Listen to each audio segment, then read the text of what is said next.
June তো বাংলাদেশের জন্য কোনো নির্বাচনের সিজনই হতে পারে না। আপনি জানুয়ারি থেকে চিন্তা করেন, আপনি ফেব্রুয়ারি মাসে রমজান, ঈদ, এরপরে কোরবানি ঈদ, এরপরে এসএসসি পরীক্ষা, এইচএসসি পরীক্ষা, ওই সময় তো ওই 4 মাসে ফেব্রুয়ারি, মার্চ, এপ্রিল, মে, এই 4 মাসে কোনো নির্বাচনই হবে না। জুন মাসে ফ্লাড হবে, বর্ষা হবে। জুন মাসে নির্বাচন হয়নি এরকম না, বাট বাংলাদেশের, পাকিস্তানের এই 75 বছরের ইতিহাসে জুন মাসে একটাই নির্বাচন হয়েছে।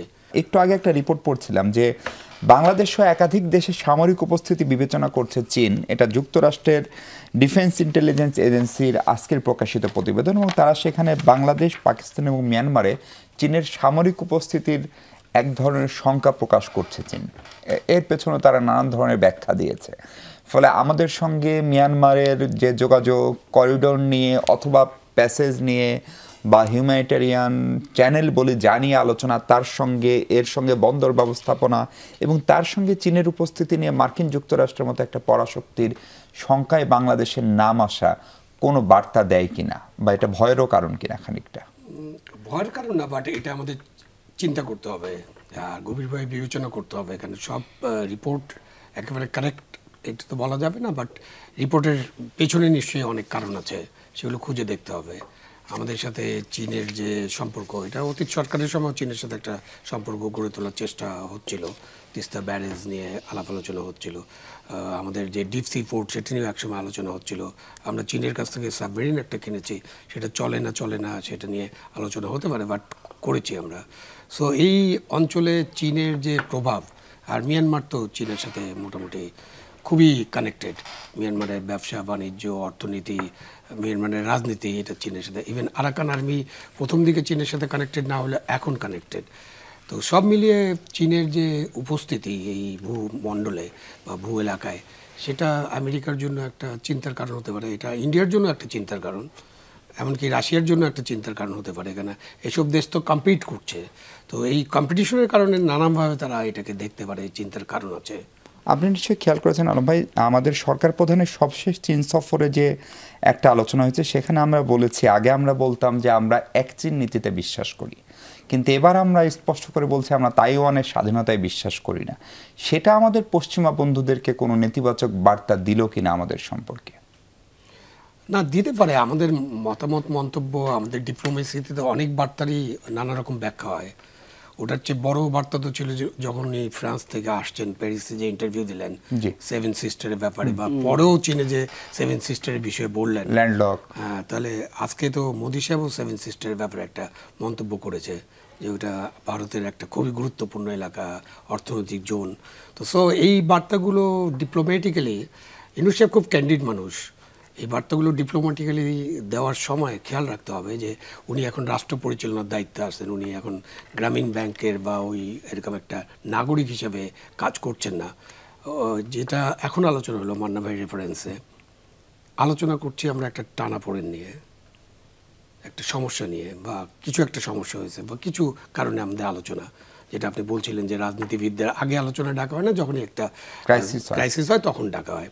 সেটাও একটা মানে ঠিক হচ্ছে না, কারণ আপনি যদি গণতান্ত্রিক পদ্ধতিতে যেতে চান তাহলে আলোচনা করতে হবে। টানাপোড়েন শেষ হয়, ছবি দেখে টানাপোড়েন শেষ হয় এটা মনে করার কোনো কারণ নেই। He is a young person, হাসতে হাসতে ছবি দেখার পরে, এরকম অনেক ছবি আমি দেখছি, হাসতে হাসতে ছবি দেখে একসাথে ক্যারাম বোর্ড খেলে, তারপরে রাত্রেবেলা খুন করে ফেলে। কিন্তু আপনি যদি গতকালকে 3টা বৈঠকের ছবি দেখেন, আই মিন বৈঠক উইথ বিএনপি, বৈঠক উইথ জামাত এবং বৈঠক উইথ এনসিপি, 3টা ছবিতে কিন্তু ছবি যে কথা বলে আমরা বলি, সেখানে কিন্তু পরের 2টো ছবিতে প্রফেসর ইউনূস এবং অন্যরা যতটা হাস্যোজ্জ্বল, বিএনপির সঙ্গে বৈঠকে কিন্তু সেটি আবার নাই। না, সেটাই বলছি যে ছবি দেখেই কোনো মন্তব্য করা যাবে না। এই যে ডক্টর ইউনূস সাহেব আজকের আলোচনা, মান্না সাহেব যেটা রেফারেন্স করেছেন, যে আমরা একটা অভ্যন্তরীণ বিষয় নিয়ে কিন্তু কথা বলতে যাচ্ছি, মানে আমাদের এখন প্রবলেমটা কি, এনসিপি, বিএনপি, করিডোর বা চ্যানেল, যেটাই নাম দেন, বন্দর, নানান সমস্যা নিয়ে আমরা একটা আলোচনা করছি, এবং আলোচনা হচ্ছে ইশরাক, কয়েকটা মেজর ইস্যুতে। এগুলো তো আমাদের অভ্যন্তরীণ বিষয়। সেখানে স্টার্টিং যদি হয় যে আমাদের দেশে যে পরিবর্তনটা হয়েছে বা আমরা যে গণতান্ত্রিক ইয়েতে যাচ্ছি, সেটা পাশের দেশ পছন্দ করছে না, নো, এই স্টার্টিং হতে পারে না। সেই কারণে যে নানান আলোচনা কিন্তু চলে আসবে। এখানে পাশের দেশকে আপনি টানবেন কেন, কী কারণে? টানার তো কোনো কারণ নেই। সেই জন্য বললাম ডক্টর ইউনূস খুবই ক্যান্ডিড মানুষ, উনি এর আগে 7 সিস্টার সম্পর্কে কথা বলেছেন, উনি বন্দর নিয়ে যে বক্তব্য রেখেছেন, মেবি বন্দরটা আমাদের প্রাইভেট ম্যানেজমেন্টে দেওয়াটা খুব জরুরি, মেবি এখন এটা নিয়ে আলোচনা হতে পারে। আমাদের তো আরও একটা গভীর সমুদ্র বন্দর হচ্ছে, সেটা তো বড় বন্দর, মাতারবাড়ি বড় বন্দর। তখন চট্টগ্রামে কি ট্রাফিক থাকবে আমরা তো জানি না, ট্রাফিকের 70% কমে যাবে, আই এম শিওর। কারণ তখন ডিপসি থেকে তো আর জাহাজ সোজা মাতারবাড়িতে যাবে, ওখানে অবশ্য কয়লা এবং অন্যান্য জিনিসের হচ্ছে ওটার জায়গাটা। কিন্তু আপনি যখন বন্দর নিয়ে যখন উনি কথাটা বললেন, তখন কিন্তু ক্যান্ডিডলি অনেক কথা বলেছেন, কেউ কেউ বিরোধিতা করবে, এসব দেখা যাবে না, সিদ্ধান্ত হয়নি। উপদেষ্টা পরিষদ কি এরকম একটা সিদ্ধান্ত নিয়েছে, বা এটা কি আমাদের রাজনৈতিক নেতৃবৃন্দের সাথে আলোচনা করা হয়েছে? এটা তো এনসিপিও সম্ভবত বন্দর বিষয়ে বা করিডোর বিষয়ে বা চ্যানেল বিষয়ে কথা বলছে না, যে এটা কি। তো এই যে উনি ক্যান্ডিডলি অনেক কথাবার্তা বলে ফেলেন, সেটা নিয়ে কিন্তু টানাপোড়েন হয়। আর এই যে টানাপোড়েন শেষ হবে কীভাবে? টানাপোড়েনের জায়গাটা একটা জায়গা, ইশাক অত বড় ইম্পর্টেন্ট ইস্যু আমি এখনও মনে করছি না, ওটা একটা সমাধান হয়তো খুঁজে বের করা যাবে। বাট এই যে 30শে জুনের একদিনও পরে থাকবো না, আর ডিসেম্বরের মধ্যে নির্বাচন, সেনাপ্রধানও বলছেন ডিসেম্বরের মধ্যে নির্বাচন। সো 6 মাসের এই গ্যাপটা আপনি কীভাবে করবেন, এটা তো কথা বলতে হবে। এবং আপনি এই যে 6 মাস, জুন তো বাংলাদেশের জন্য কোনো নির্বাচনের সিজনই হতে পারে না। আপনি জানুয়ারি থেকে চিন্তা করেন, আপনি ফেব্রুয়ারি মাসে রমজান, ঈদ, এরপরে কোরবানি ঈদ, এরপরে এসএসসি পরীক্ষা, এইচএসসি পরীক্ষা, ওই সময় তো ওই 4 মাসে ফেব্রুয়ারি, মার্চ, এপ্রিল, মে, এই 4 মাসে কোনো নির্বাচনই হবে না। জুন মাসে ফ্লাড হবে, বর্ষা হবে। জুন মাসে নির্বাচন হয়নি এরকম না, বাট বাংলাদেশের পাকিস্তানের এই 75 বছরের ইতিহাসে জুন মাসে একটাই নির্বাচন হয়েছে, সেটা হচ্ছে 15ই ফেব্রুয়ারি নির্বাচনের পরে 12ই জুনে যে নির্বাচন, ওটা নেসেসিটি ছিল, তাই না? তো সুতরাং আপনি বারবার জুনে কি হয়েছে আমাদের, মানে জুনকে কেন আমরা এত স্ট্রংলি ডিফেন্ড করছি? জুনের পরে আমি একদিনও যাব না। অ্যান্ড অনেক আলোচনা আছে, উনি নাকি বলছেন আমি লিখেই দিব ইয়াতে, স্ট্যাম্পে। অনেক শিশুতোষ কথাবার্তা শুনি আর কি, সত্যি স্ট্যাম্পে লিখে দিবে প্রধান উপদেষ্টা যে আমি জুনের পরে একদিনও থাকবো না।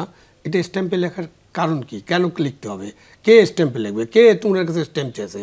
কে উনার পদত্যাগ চেয়েছে? যে হঠাৎ করে একটা পদত্যাগের কথা আসলো, এবং পদত্যাগের কথা তো উনার অফিস থেকে বলা হয়নি, এটা এনসিপির পক্ষ থেকে বলা হয়েছে যে উনারা শুনে ওখানে গেছেন।